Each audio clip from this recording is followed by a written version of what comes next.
Hello guys, welcome again to our channel. So today we are going to find the center, the foci, vertices and co-vertices of an ellipse. So we have given two examples. So sample number 1, we have the x squared over 25 plus y squared over 9 is equal to 1. Then the second example, we have the square of x plus 3 over 24 plus the squared of y minus 5 over 49 is equal to 1. So, kung mapapansin natin, yung ating dalawang given example ay nakasulat sa ating standard form ng ellipse.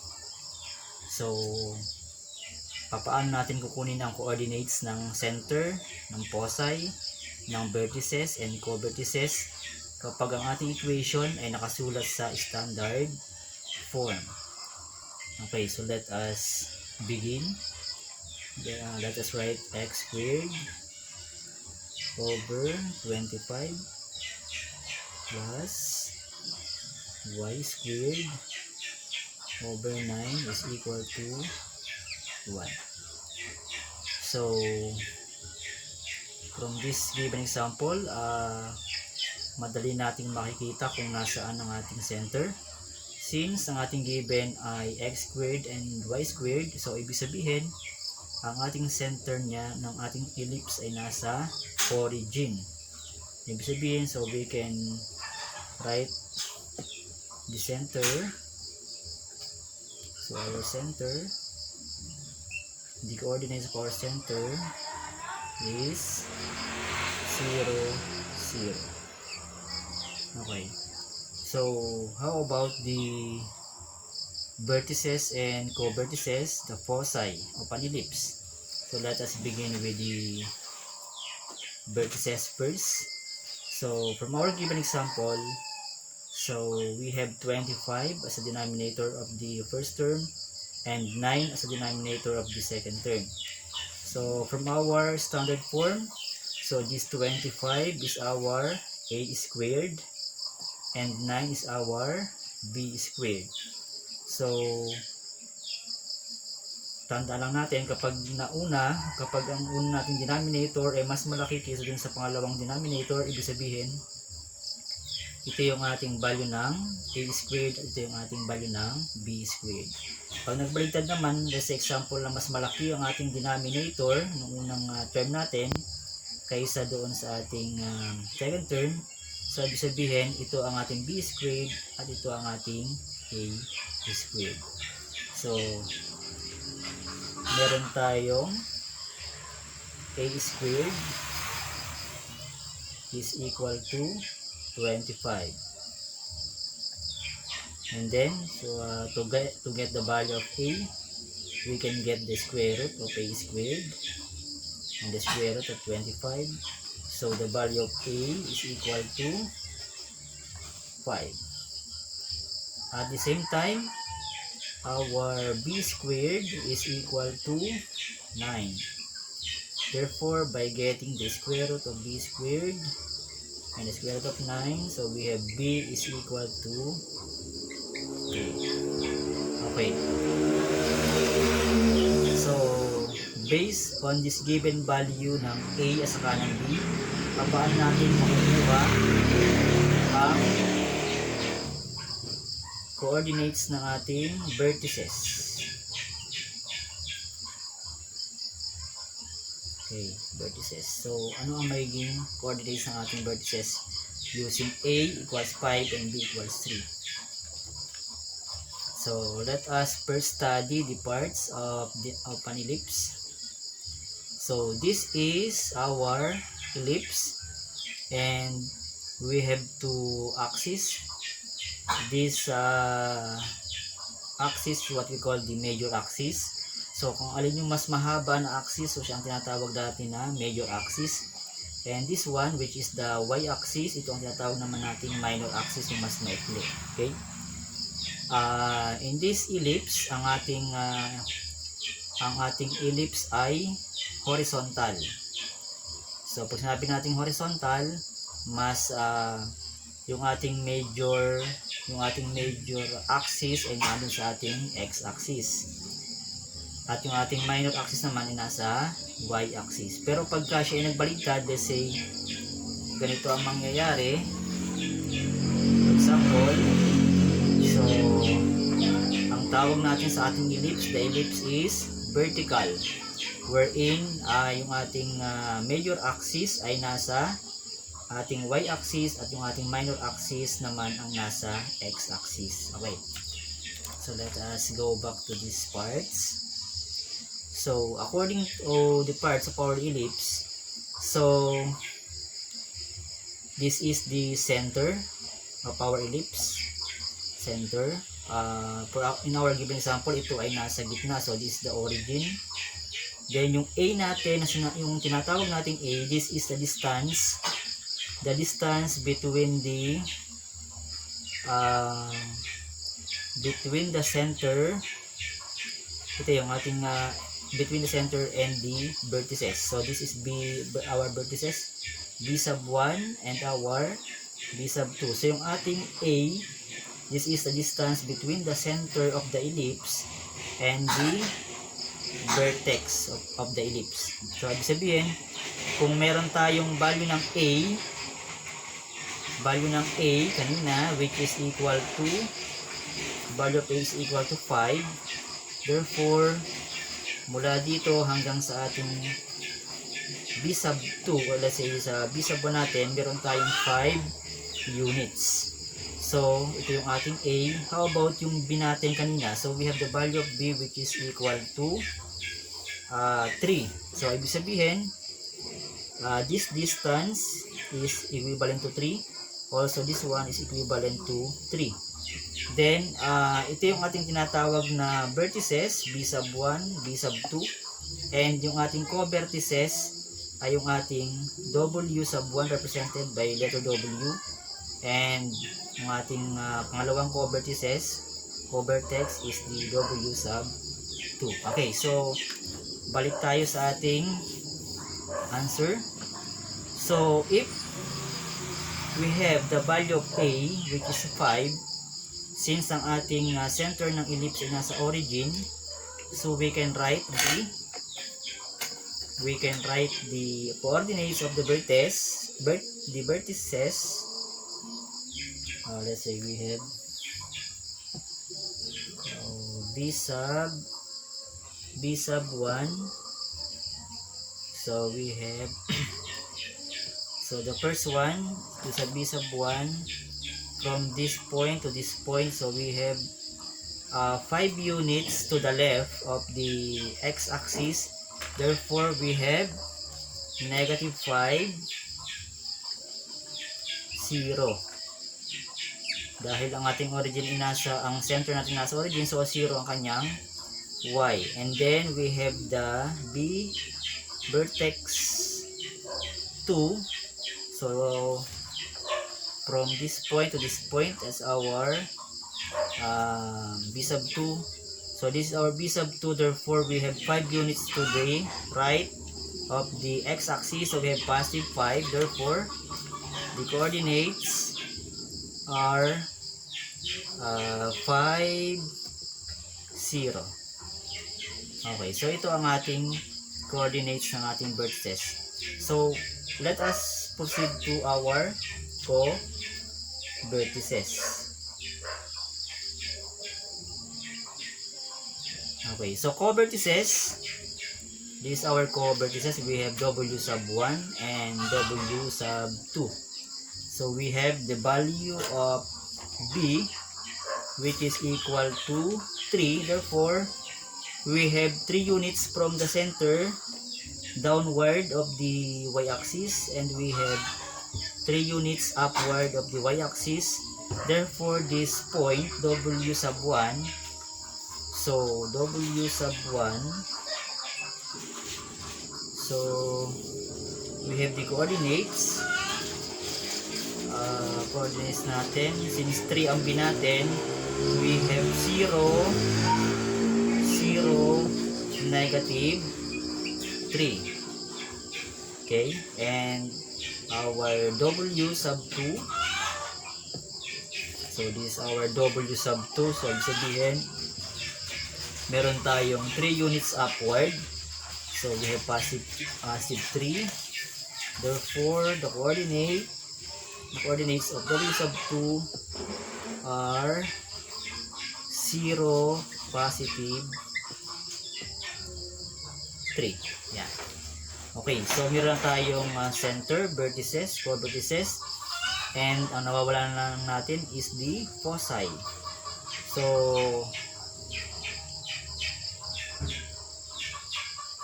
paano natin makukuha ang value nating foci? So, we have the formula to get the foci.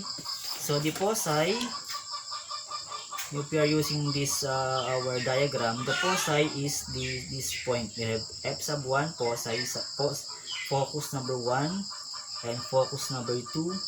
So the focus is the distance between the f sub 1 and the center of the ellipse, and the f sub 2 is the distance between the center of the ellipse and the point, this point f sub 2. So, and that distance is what we call the C. So this distance from this point to this point is what we call the C. So how can we derive the value for C? So we have the formula for C. C is equal to square root of A squared minus B squared. So by using the value of A is 5 and B is 3, so we have square root of 5 squared minus 3 squared. We have to square root of 25 minus 9 is equal to square root of 16, and the answer is square root of 16 is equal to 4. So therefore the value of C is equal to 4. So if we have the value of C, if we have the value of C is equal to 4, therefore we have 4 units. So we have 4 units to the left of the x-axis, and this is another C natin, which is 4 units to the right of the x-axis. So if we have negative 4 and we have positive 4, therefore the coordinates of the foci, so the foci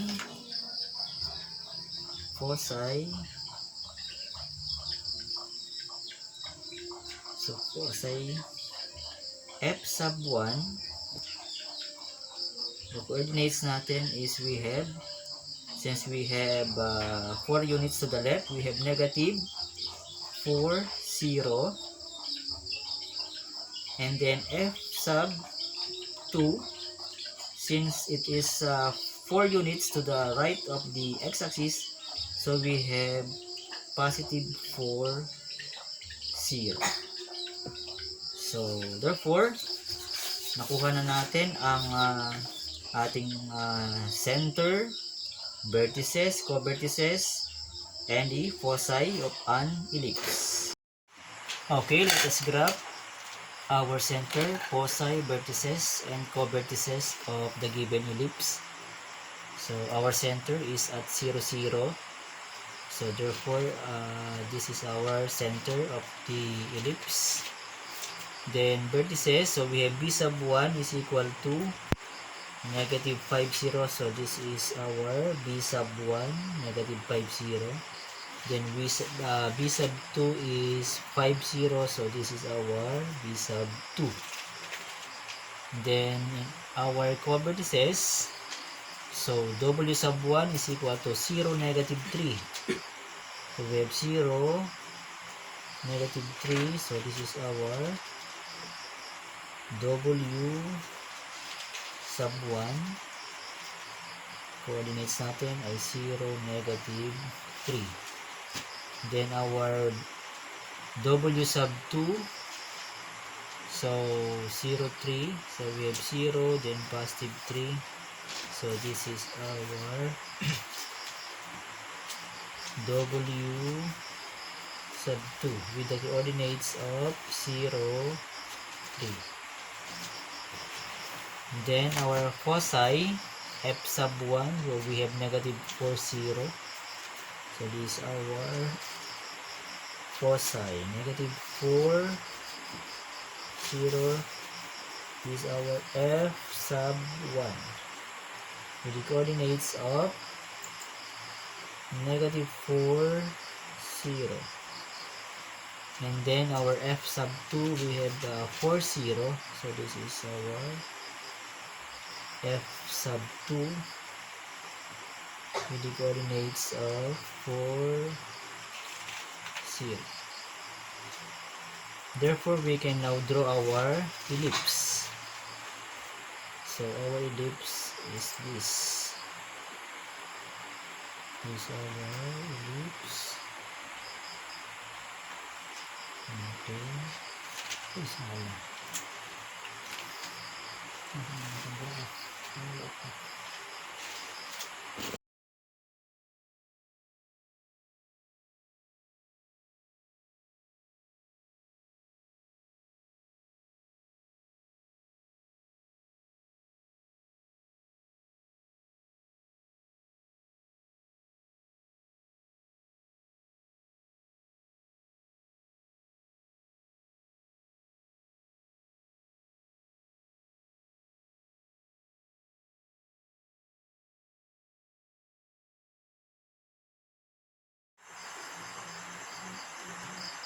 In example number 2, we have the squared of x plus 3 over 24 plus the squared of y minus 5 over 49 is equal to 1.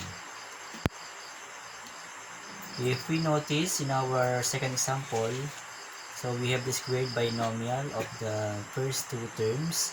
So, ibig sabihin, ang center ng ating ellipse ay wala sa origin. So, meron tayo ditong value ng h and k. So, dito madali nating makukuha agad ang value ng ating center. So, the coordinates of the center.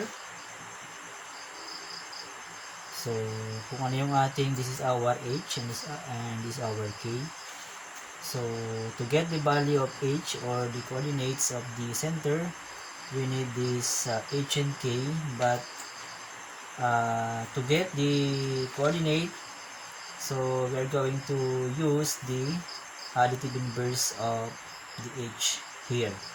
So if we have positive 3, so ito ay magiging negative 3, the positive inverse of positive 3, because if we get the value of x from x plus 3, let's say equals 0, so if we transpose positive 3 to the other side of the equation, so nagkaroon tayo ng negative 3.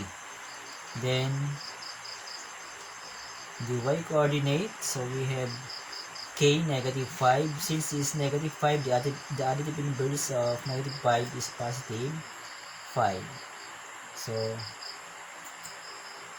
ito lang yung tatandaan sa pagsulat ng center natin kapag wala sila sa origin. So, kukunin na natin ang additive inverse nitong ating h and the additive inverse of k. So, therefore, the coordinates of the center are negative 3 and positive 5. So, how about the vertices? How can we solve for the vertices, for the coordinates of the vertices? If we notice, our first denominator is 24 and the second denominator is 49. So, makikita natin na yung ating denominator ay mas mababa doon sa ating second denominator na 49. So, tulad ng aking paliwanag doon sa unang part, kapag ang ating unang denominator ay mas maliit kaysa doon sa padalawang denominator, ang ating ellipse ay tinatawag natin na vertical. Ibig sabihin, ang pagka-form ng ating ellipse ay patayo or vertical. And ang mangyari nito, ang ating magiging A is 49 at ang B natin is C 24. So, meron tayong A squared is equal to 49. And to get the value of A, so get the square root of A squared and square root of 49. Then A is equal to 7.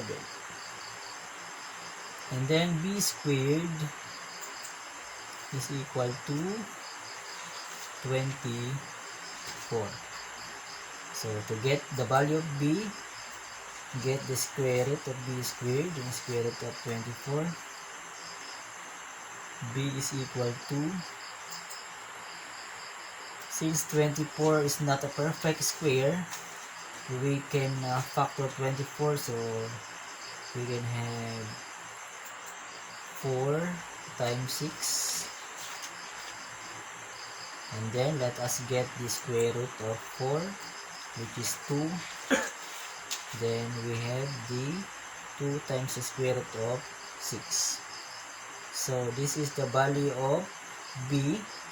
So 2 square root of 6 is equivalent to 4.9. So if we're going to graph the 2 square root of 6, we are going to use the 4.9 in our Cartesian plane. So let us write the vertices. So vertices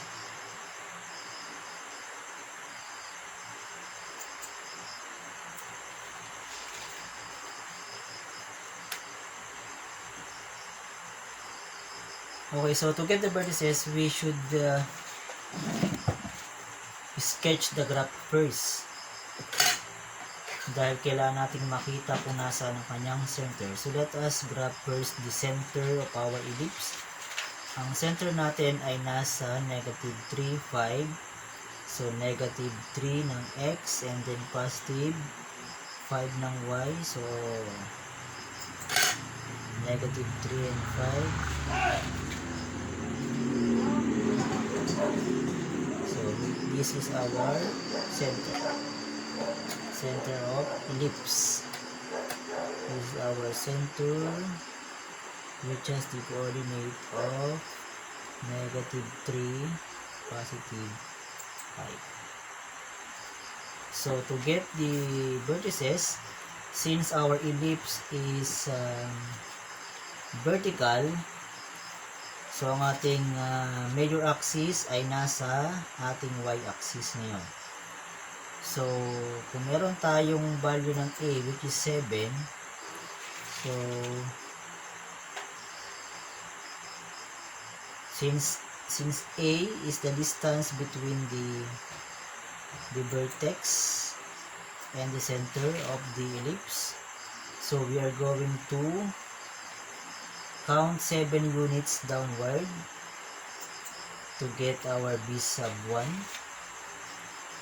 So from here, from positive 5, so 1, 2, 3, 4, 5, 6, 7. So we have here our B sub 1. So versus B sub 1. So saan nakalocate ang ating B sub 1? So ang coordinates sa ating B sub 1, so we have negative 3 and negative 2. This is negative 3, negative 2. So this is the coordinates of B sub 1, negative 3, negative 2. Then how about the B sub 2? So B sub 2, so again from the center, we are going to count 7 units upward for our B sub 2. So 1, 2, 3, 4, 5, 6, 7. Then siya ay nakatapat dito sa ating negative 3. So this is our B sub 2. B sub 2 with the coordinates of, ang coordinate niya is, we have negative 3 and 12.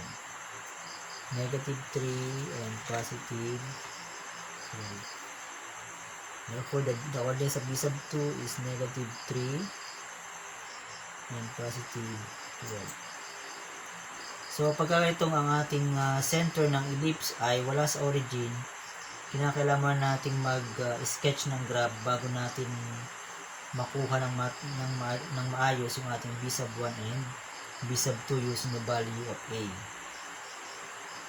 Then, let us now proceed to our covertices. So, covertices.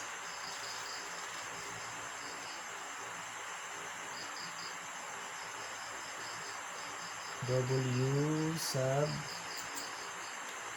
1. Since the ellipse is vertical, our W sub 1 is along the x-axis. So this is our center. Then the value of B na gagamitin natin para makuha natin ang ating coordinates ng W sub 1, ang B natin is equal to 2 square root of 6 or 4.9. So from this negative 3, we are going to count 4.9. So 1, 2, 3, 4, and then let us approximate. So this is our, from this one, so we have 4.9. Let us approximate. So this is our W sub 1, wherein the coordinates, so the coordinate is negative 7.9, negative 7.9, and positive 5. Okay, so that is our W sub 1. And for our W sub 2, so therefore the coordinates of W sub 1 is negative 7.95. Then our W sub 2, so again from our center we are going to count 4.9 units to the right. So from here, so 1, from negative 3 tayo, 1, 2, 3, 4. Then 4.9, let us approximate this 4.9. So dito tayo. So this is our W sub 2, wherein the coordinates are, so we have positive 1.9, 1.9, and then 5. 1.95.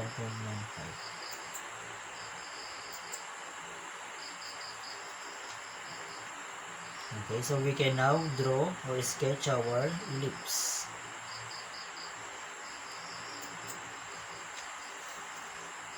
But wait, we need to find the coordinates of the foci. The foci. The foci.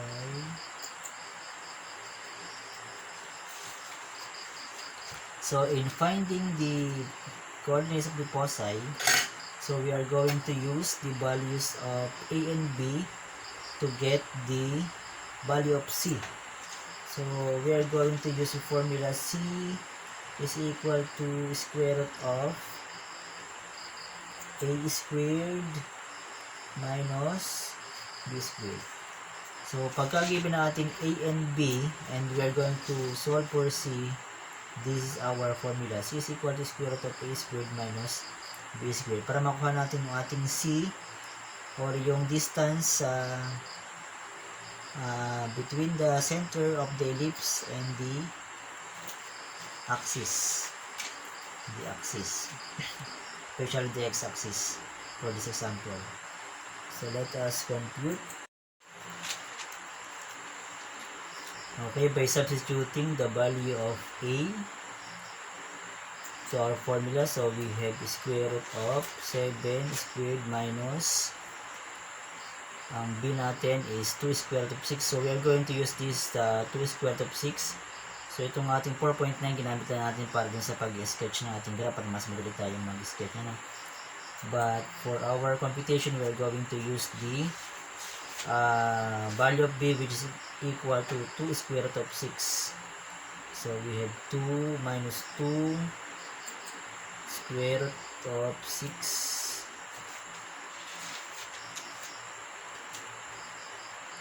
squared equals, so the square root of 7 times 7, so we have 49, then minus, by squaring 2 square root of 6, we have 2 times 2 is equal to 4, then 6 times 6, so yung ating radical, i-square din natin sa loob ng radical symbol, so magkakaroon tayo dito ng square root of 36.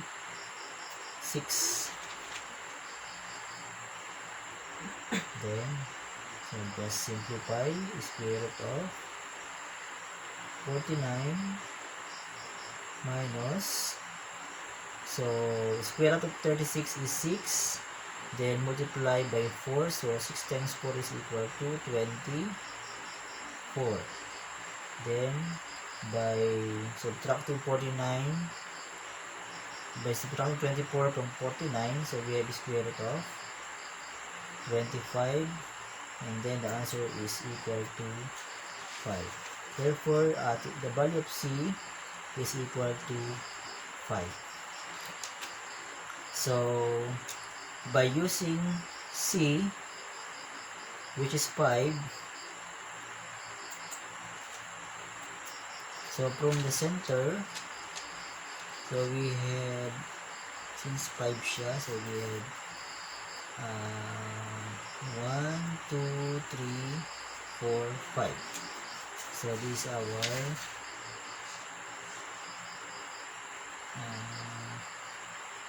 F sub 1. F sub 1 or focus, which is equivalent to -3, 0. Then at the same time, so again from the center of the ellipse, we are going to count 5 units upward because the c is 5. So from 5, so 1, 2, 3, 4, 5. So this is our another focus or our F sub 2 with the coordinates of -3 and +10. Okay, now we can draw our ellipse. So from this point, we are going to sketch our ellipse, then going to this point, and then passing through this point and to this point. Okay. So this is now our sketch of the center, the foci, the vertices, and the covertices of this given equation. Okay, so this is our sketch of our ellipse, and then we can now draw our major axis. So from our two vertices, b sub 1 and b sub 2. So this is our major axis. Okay. Then this is our minor axis from w sub 1 to w sub 2. So this is our minor axis. So therefore, this is the complete sketch of our center, foci, vertices, and covertices of our given example number 2.